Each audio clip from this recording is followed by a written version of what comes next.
भगवान श्री राम की दिव्य जन्म गाथा।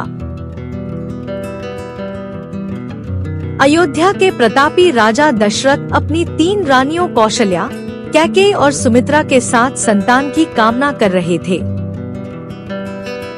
पुत्र प्राप्ति की तीव्र इच्छा के कारण राजा दशरथ ने महान ऋषियों के मार्गदर्शन में एक भव्य पुत्र कामेष्टि यज्ञ का आयोजन किया।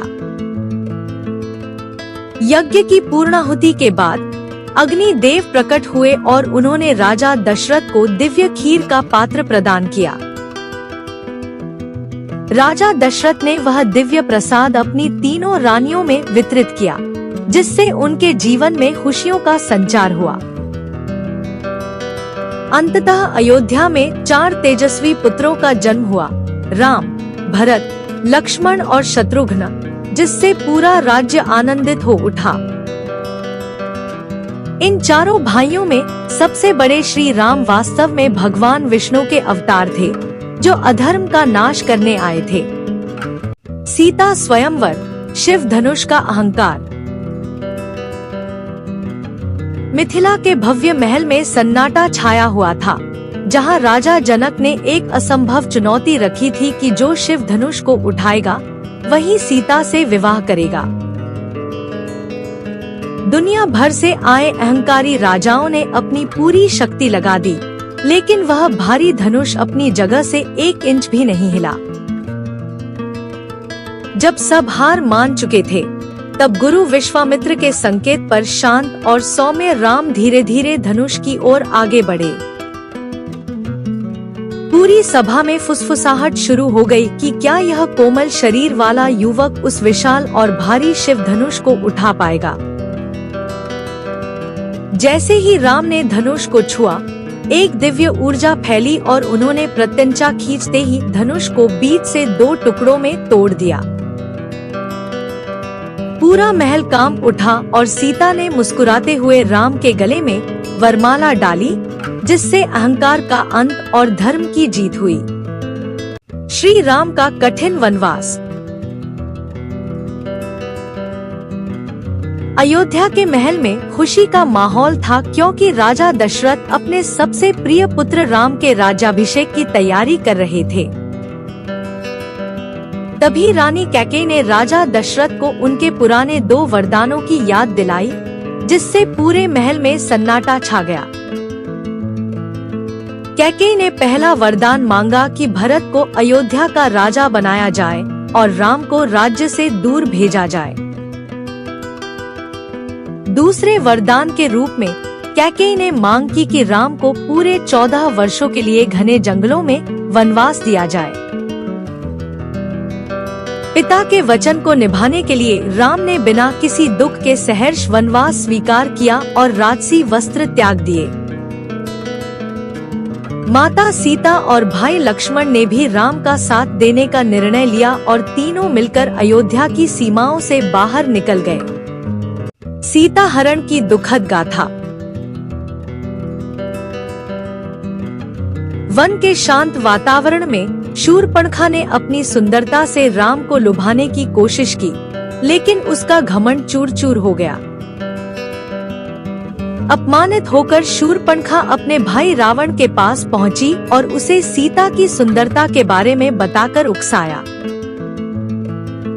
रावण ने एक मायावी स्वर्ण मृग को सीता के पास भेजा ताकि राम और लक्ष्मण उन्हें छोड़कर दूर चले जाएं। जब सीता अकेली रह गई, तब रावण ने एक साधु का भेष धारण किया और छल से उनके पास आया। अचानक रावण ने अपना असली रूप दिखाया और सीता का जबरन अपहरण कर उन्हें अपने विमान में बिठा लिया। रावण सीता माता को लेकर आकाश मार्ग से लंका की ओर उड़ चला, जबकि सीता विलाप करती रही। श्री राम और हनुमान की दिव्य भेंट। ऋष्यमुख पर्वत पर प्रभु श्री राम की मुलाकात वानर राज सुग्रीव और उनके सबसे प्रिय भक्त हनुमान जी से हुई। माता सीता की खोज के लिए हनुमान जी ने अपनी शक्तियों को जागृत किया और विशाल रूप धारण कर समुद्र की ओर बढ़े। विशाल समुद्र को पार करते हुए हनुमान जी ने कई बाधाओं का सामना किया और अंततः लंका के तट पर पहुँचे। अशोक वाटिका में पहुंचकर हनुमान जी ने माता सीता को देखा और उन्हें प्रभु श्री राम की मुद्रिका सौंपकर उनका संदेश दिया। रावण के सैनिकों ने जब हनुमान जी को पकड़ा तो उन्होंने अपनी पूंछ से पूरी सोने की लंका में भीषण आग लगा दी। लंका को तहस-नहस करने के बाद हनुमान जी वापस लौटे और प्रभु श्री राम को माता सीता का कुशल समाचार सुनाया। राम रावण युद्ध, धर्म की महाविजय।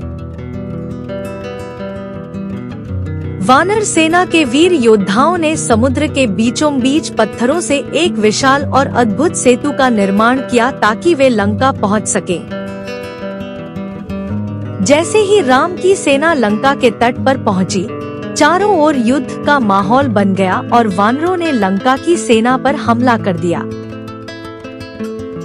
युद्ध भूमि में भयंकर कोलाहल मच गया, जहां एक ओर वानरों का साहस था और दूसरी ओर रावण की मायावी शक्तियों का आतंक था। अंततः भगवान राम और अहंकारी रावण का आमना सामना हुआ, जहां दोनों के बीच दिव्य अस्त्रों का भीषण टकराव शुरू हो गया। भगवान राम ने अपनी दिव्य शक्ति से एक अचूक बाण चलाया जिसने रावण के अहंकार और उसके जीवन का अंत कर दिया। रावण के वध के साथ ही अधर्म का नाश हुआ और पूरी दुनिया में सत्य, शांति और धर्म की महान विजय स्थापित हुई। श्री राम की अयोध्या वापसी। 14 वर्षों का कठिन वनवास समाप्त हुआ और भगवान राम, माता सीता और लक्ष्मण के साथ अपने प्रिय नगर अयोध्या की ओर बढ़ रहे थे। अयोध्या के निवासी अपने प्रिय राजकुमार राम के आने की खबर सुनकर अत्यंत उत्साहित थे और उनकी तैयारी में जुटे थे।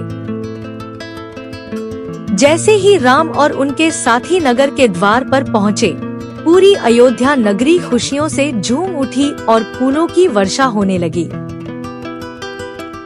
अंधेरी रात को मिटाने के लिए अयोध्या के हर घर और गली में मिट्टी के अनगिनत दिए जलाए गए, जिससे पूरी नगरी जगमगा उठी। राजा दशरथ और पूरी प्रजा ने भगवान राम का भव्य स्वागत किया और उनके चरणों में अपना शीश झुकाकर उनका अभिनंदन किया। इसी पावन अवसर की याद में आज भी हर साल दीपावली का त्योहार मनाया जाता है, जो बुराई पर अच्छाई की जीत का प्रतीक है। रामराज्य, धर्म और सत्य की महान विजय। अयोध्या की गलियों में चारों ओर खुशहाली थी, जहां हर नागरिक के चेहरे पर संतोष और प्रेम की अद्भुत चमक दिखाई देती थी। लेकिन इस शांति के पीछे एक महान त्याग था, जब राम ने धर्म की रक्षा के लिए राजपाट त्याग कर वनवास स्वीकार किया। अहंकार और शक्ति के मद में चूर रावण का सामना करते हुए राम ने सत्य और मर्यादा का मार्ग कभी नहीं छोड़ा। एक भीषण युद्ध के बाद अधर्म का विनाश हुआ और यह सिद्ध हो गया कि सत्य की जीत हमेशा निश्चित होती है। रामराज्य में न्याय सर्वोपरि था, जहां राजा स्वयं प्रजा के सुख दुख का ध्यान रखते थे और प्रेम ही शासन का आधार था। यह स्वर्णिम युग हमें सिखाता है कि असली सत्ता दूसरों पर राज करने में नहीं, बल्कि उनके दुखों को दूर करने में है। रामायण, सत्य और धर्म की अमर गाथा। अयोध्या के राजकुमार श्री राम ने अपने पिता राजा दशरथ के वचनों को निभाने के लिए राजपाट त्याग दिया और वन की ओर प्रस्थान किया। वनवास के दौरान राम, सीता और लक्ष्मण ने कठिन परिस्थितियों का सामना किया, लेकिन उन्होंने कभी भी धर्म और सत्य का मार्ग नहीं छोड़ा। अहंकारी रावण ने अपनी शक्ति के मद में माता सीता का अपहरण किया, जिससे उसके विनाश की नींव पड़ गई, क्योंकि अहंकार का अंत निश्चित है। हनुमान जी की निस्वार्थ भक्ति और वानर सेना के साहस ने राम जी को सीता माता से मिलाने के लिए समुद्र पर सेतु का निर्माण किया। एक भीषण युद्ध हुआ जिसमें सत्य की सेना ने अधर्म का नाश किया और श्री राम ने रावण का वध कर दुनिया को शांति प्रदान की। अंततः श्री राम अयोध्या लौटे और उनका राज्याभिषेक हुआ, जो हमें सिखाता है कि सत्य और धर्म की हमेशा जीत होती है। जय श्री राम।